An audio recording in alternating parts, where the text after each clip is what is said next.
네, 안녕하세요. 여러분들의 구독과 좋아요로 이 채널이 유지되고 있습니다. 네, 영상 속도는 1.5배를 추천드리고요. 항상 구독자님, 멤버십 회원님들에게 감사하다라고 말씀을 드리면서 자, 이번에 연준이 주었던 메시지와 그리고 베센트가 주었던 메시지 내용과 그 다음에 추가적으로 여러분들에게 또 악재가 오는 그런 시그널이 무엇으로 알 수 있는지도 한 몇 가지를 좀 설명드리는 시간으로 이번 영상 한번 만들어 보았습니다. 같이 한번 보도록 하시죠. 자, FOMC 금리 결정을 주시하면서 상승을 했다라고 되어져 있는데 FOMC에서는 이제 동결이 나왔습니다. 그리고 트럼프가 관세 철회에 의향 없다라고 이야기하면서 다시 좀 반등을 하다가 다시 또 좀 죽었거든요. 그렇기 때문에 이번 유가도 약간씩 좀 빠져주고 있는 형태인데도 불구하고도 생각보다 연준에 있는 목소리는 되게 우리에게 희망을 주지 않고 있는 모습을 좀 많이 보여주고 있는 게 좀 다소 실망스러웠다, 이렇게 볼 수가 있을 것 같습니다. 이번에 연방기금 금리 목표 추이를 좀 본다라고 하면 여기서 어느 정도 횡보를 많이 보여주고 있는데요. 하반기에도 최소 못해도 한 번 정도는 해주고 넘어가야 되는데, 만약에 그렇지 않을 경우에는 대부분 내년으로 넘어가는 추이가 보여주지 않을까 싶습니다. 그리고 금리가 이렇게까지 계속 늦어지게 된다라는 것은 엄밀히 따진다라고 치면 별로 좋지 않습니다. 왜 그러냐면 관세를 어떻게 보면 연준의 입장에서는 관세에 있는 내용을 보고 넘어가 보자, 확인하고 넘어가 보자라는 추이가 있고요. 그리고 두 번째로는 이제 우리가 경험해 보지 못했던 추이라고 볼 수가 있는데, 그 경험해 보지 못했던 추이는 연준도 마찬가지입니다. 데이터 상과 그리고 여러 가지 환경도 많이 바뀌었기 때문에 한번 확인하고 넘어가려고 하는 추이고, 이때까지 항상 경기가 좀 무너지고 난 뒤에 대응을 해왔던 추이가 많이 있었기 때문에 이번에도 거의 비슷한 형태로 되지 않을까라고 저는 생각을 합니다. 이건 역지사지로도 충분히 확인을 해볼 수가 있는데요. 여러분들 반대로 그런 내 직업이 걸쳐져 있는 상태에서 한번 답변을 할 수 있다라고 보여지십니까? 내 말 한마디에 내 자리가 날아갈 수 있다라는 전제 조건 하에 말이죠. 그게 쉽지 않는다라는 것입니다.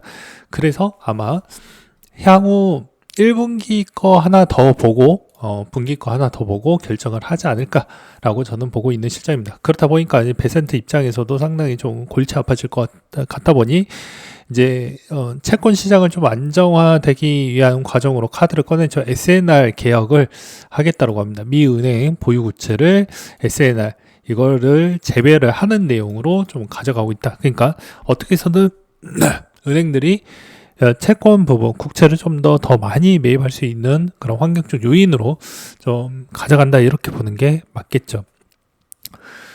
그래서 이번 시장에서 금리와 그리고 베센트 부분이 약간의 이제 상쇄하는 작용이 좀 이루어졌다.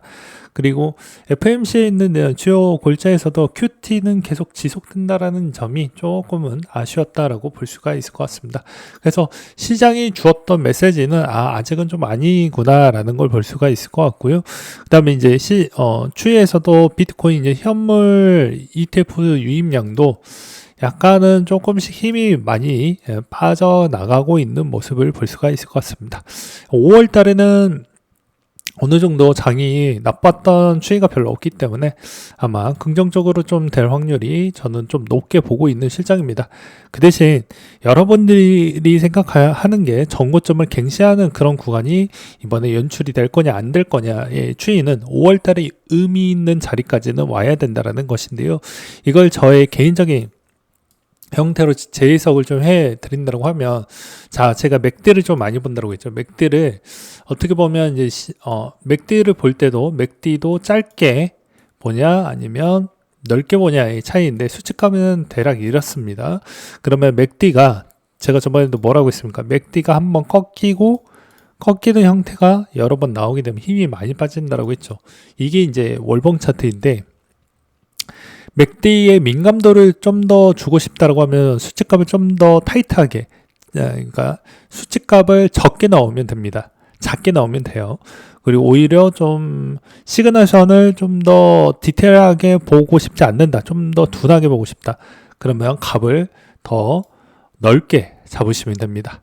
더 크게 잡으시면 돼요. 그래서 이제 주봉으로 본다라고 해도 이런 맥디에 있는 경향성을 본다라는 것은 힘의 파동 자체가 그렇게 좀 세게 나오는 형태는 아닙니다.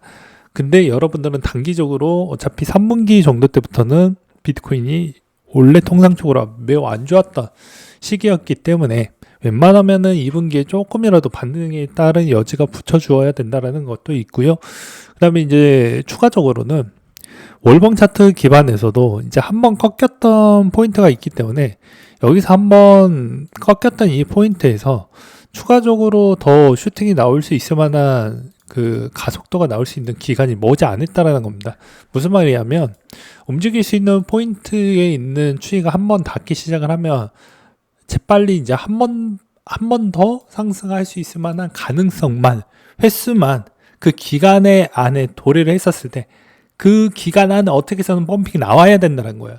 그러니까 제한된 그 기간이 빼놓고서는 이제 쉽지 않는다라는 걸 의미를 해준다라고 볼 수 있습니다. 그리고 일봉에서도 이제 보게 되면 아주 이제 중요한 형태라고 볼 수가 있는데 이 구간에서 어느 정도 횡보를 좀 보여준다라고 하더라도 저는 나쁘게 보지도 않습니다. 반면에 횡보하는 동안에는 알트코인들이 어느 정도 파워가 붙어주어야 되는 그런 곡선이 나와야 그나마 코인도 나쁘진 않은 흐름으로 가지 않겠냐라고 보는 입장이에요. 그래서 아마도 점점점 이제 하반기로 갈수록 이제 업비트나 빗썸도 어느 정도 체질 개선을 좀 할 것으로 보이시고요. 그렇게 되었을 때는 또 오래된 코인들도 좀 폼이 좋아지는 코인들도 좀 등장을 할 것이고요. 그리고 이제 비트코인도 어느 정도 자리를 좀 애매할 때는 항상 뭐라고 했습니까? 다른 거 하지 말고 이런 레버리지 비트코인 투자를 좀 하셔서 수익성을 커버치는 게 제일 좋다. 어설프게 알트코인 건드려서 하는 시기는 지금은 좀 아닌 것 같다 라고 생각을 하고 있습니다. 그리고 팩트라 업그레이드가 이제 되고 나서에 이제 레버리지도 그래도 가격을 어느 정도 방어를 해주고 조금씩 반등이 나와주고 있는 실정이고요. 그리고 팩트라 업그레이드에 따른 추이에서도 그 이후에 제가 데이터도 보여드리기도 했었죠. 이더가 이보다 더 나쁘지는 않을 것이다. 어느 정도 올라오는 그 폼만 같이 레버리지와 현물 부분에서 좀 적당하게 먹고 나오는 형태로 보는 게 맞을 것 같다. 그리고 저는 뭐 여러분들이 뭐라고 하던 그리고 저를 지지하거나 저를 믿으신 분들은 뭐 그냥 저는 소신 발언을 좀 할 것인데요. 어차피 올라갈 수 있을 만한 포인트는 전 범주가 정해져 있다라고 보고 있는 실정입니다. 그 이유 중에 하나는 이제부터 악재를 볼 수 있는 몇 가지 패턴을 알려드릴 수가 있는데 대부분 마스터 플랜 부분을 좀 참고를 하게 되면 이제 막 600% 정도 때까지 왔으니 여기 어깨 라인에서 거의 다 이제 컷을 하는 게 제일 중요한 거예요. 다 먹으려고 하면 항상 부작용이 나오기 때문입니다. 그러니까 적당히 먹고 적당히 나오는 전략인데 거의 가까워졌기 때문에 시기상 요 부분 안에 최대한 정보를 빨리빨리 넘기면서 올라가는 게 제일 좋다라는 것과 그 다음으로 이제 볼 수 있는 건 여러분들도 이제 충분히 알고 있는 이제 TVL을 볼 수 있는 이제 디파이 라마 쪽에서 볼 수 있는 내용들이 되겠죠. 그래서 전체 TVL이 대부분 회복세를 잘 보여주고 있냐, 갱신을 잘 해주고 있냐, 이제 그런 추이가 좀 될 것 같고, 그 다음에 스테이블 코인 부분도 중요하죠. 스테이블 코인들도 중요한데 가장 핵심은 전체 시가총액에서도 보이지 않았던 코인들이 갑자기 시가총액 안에 100위권 안에 들어왔어요. 100위권 안에 들어왔던 코인들이 만약에 있다. 그러면 그런 코인들은 싫더라도 한 개 정도씩은 사놓고 좀 모니터링을 좀 하세요. 무슨 말이냐면 대부분 내가 주도하는 코인이었고 내가 트렌드 기반에 있었던 코인이었는데 그게 급등을 많이 했어. 나는 사고 싶지 않아. 사고 싶지 않아도 하나 정도는 사는 이유가 그 코인이 어느 정도 5배 이상 또는 뭐 10배까지 올라왔다고 하면 대부분 걔가 시장에 미치는 영향 강도가 생각보다 셉니다. 시가총액이 그만큼 우후죽순하게 빨리빨리 컸기 때문에. 그래서 대부분 그걸 무시하지 않고 보는 게 제일 중요하게 되는데 대부분 그렇게까지 잘 보지를 않죠.